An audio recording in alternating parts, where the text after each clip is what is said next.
Uau! O telescópio espacial James Webb foi totalmente implantado. Se você se interessa por astronomia ou espaço, deve estar empolgado com isso. Aqui está o porquê. Para começar, ele é enorme. Mas quanto? O espelho primário do JWST tem mais de 6,5 metros de largura. O telescópio espacial Hubble, que anteriormente era o maior observador do espaço, tem um espelho de cerca de 2,25 metros. Em comparação, se você pusesse os dois telescópios lado a lado, seria como colocar juntos um cavalo e um elefante. E os elefantes são enormes. Existe uma razão perfeita pela qual o Webb, como é carinhosamente chamado, é enorme. Ele tem que ser assim, pois não é um telescópio óptico no sentido tradicional. O JWST é infravermelho, vê o calor. A luz infravermelha tem um comprimento de onda maior do que a luz visível, por isso ele precisa de um espelho maior para focar nela. Então o que temos aqui com o telescópio espacial James Webb? São duas coisas inéditas acontecendo: tecnologia e missões científicas incríveis. Ambas são de ponta, coisa de outro mundo. O Webb é um exemplo clássico de engenharia a serviço da ciência. Por causa do seu maior poder de captação de luz, ele poderá registrar imagens de coisas que sempre quisemos, mas nunca pudemos ver antes, como exoplanetas e as primeiras galáxias do universo, além de estrelas e planetas se formando dentro de nebulosas. E pode apostar que haverá muitas surpresas também. O telescópio espacial James Webb tem vários truques tecnológicos na manga que prometem proporcionar as maiores descobertas científicas. Ele possui um coronógrafo muito especial. Trata-se da ferramenta que irá possibilitar as primeiras imagens reais de exoplanetas. O coronógrafo bloqueia a luz brilhante das estrelas, que, como já sabemos, tem planetas orbitando ao seu redor. Sem ele, a luz delas tornaria as coisas muito brilhantes para enxergar esses planetas, pois eles são centenas de milhares de vezes mais escuros que elas. Mas com o coronógrafo bloqueando essa luminosidade, os exoplanetas aparecem. E o do JWST pode tapar a luz de até 100 estrelas ao mesmo tempo. Podemos esperar um enxame de exoplanetas.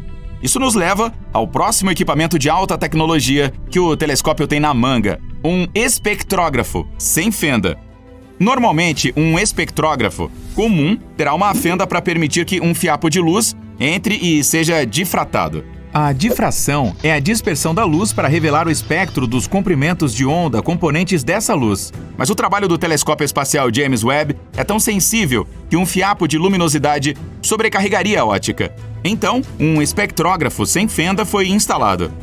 A luminosidade das estrelas, captada pelo grande espelho, é mandada para um cabo de fibra ótica para enviar apenas um único ponto de luz para o espectrógrafo. E é aí que o grismo toma conta.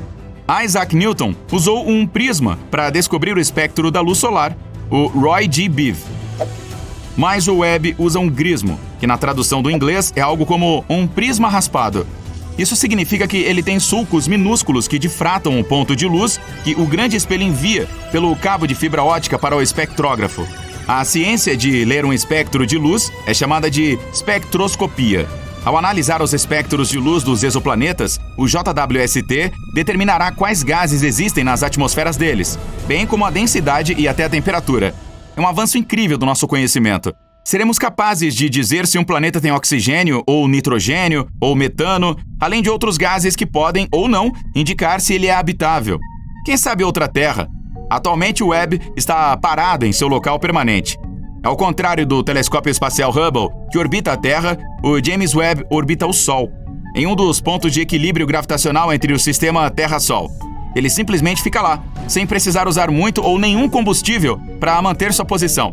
Assim, à medida que a Terra gira ao redor do Sol, o Webb permanece estacionado, em um ponto que também orbita a estrela. Existem 5 pontos de equilíbrio gravitacional entre a Terra e o Sol.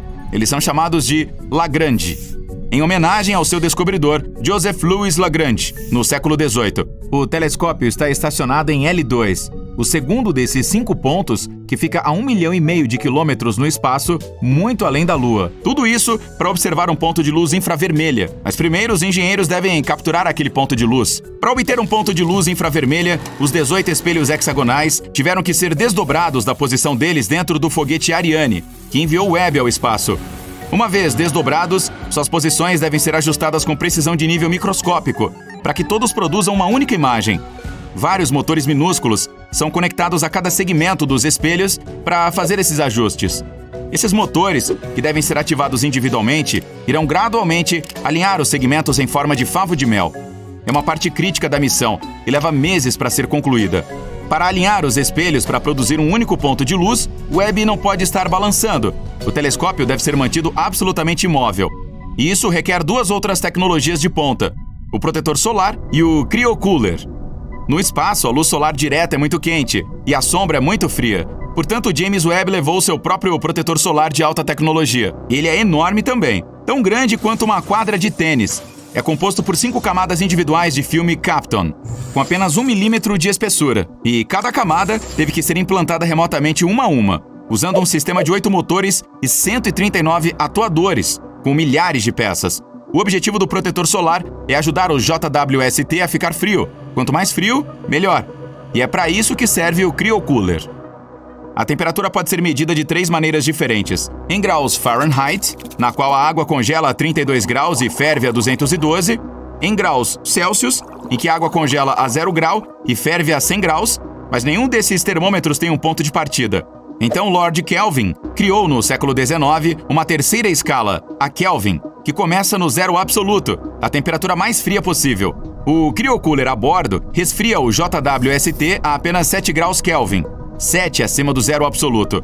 Nessa temperatura, praticamente todo o calor dos motores é removido e o telescópio poderá focar a luz em um ponto sem nenhum ruído ou basicamente qualquer movimento que interfira na qualidade da imagem. Finalmente, depois de todas essas incríveis funções da tecnologia, estamos quase prontos para observar as imagens infravermelhas do espelho gigante multissegmentado do JWST. Quase prontos!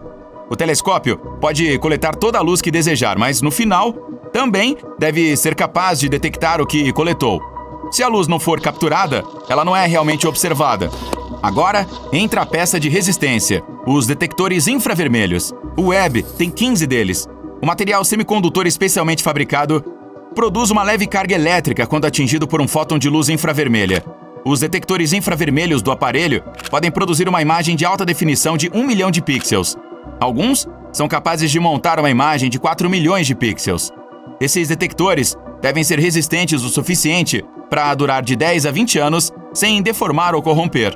Tudo enquanto trabalham a 7 graus acima do zero absoluto. Por si só, os detectores infravermelhos do JWST são uma maravilha da engenharia. Mas do que ele vai tirar fotos? As missões do JWST, elas também são de ponta. 70 das primeiras 280 observações programadas são de exoplanetas. Existe outra Terra? Quais parecem habitáveis? O telescópio Webb fornecerá uma análise espectroscópica detalhada das atmosferas de milhares de exoplanetas conhecidos. Pela primeira vez, veremos imagens deles à medida que aparecerem na luz infravermelha. A cosmologia, o estudo do universo, é talvez a principal missão do Webb. As galáxias recuando muito rapidamente serão o principal alvo para a observação. Centenas de horas de observações são necessárias para coletar a fraca luz infravermelha dessas primeiras galáxias formadas após o Big Bang. O JWST nos dará uma imagem de como era o universo nos seus primórdios. Os astrônomos aprenderão novas informações sobre a energia escura que está impulsionando a expansão do universo e qual o papel, se houver, dos buracos negros na formação das galáxias. A formação de estrelas na Via Láctea e galáxias próximas também faz parte da missão do James Webb. Ao imaginar centenas de sistemas se formando em torno de estrelas recém-nascidas, os astrônomos estabelecerão uma história definitiva do desenvolvimento do sistema solar. Agora o fato substituirá a teoria, e um grande passo será dado na nossa compreensão do espaço. O telescópio espacial James Webb é um empreendimento ousado que marcará época na história científica.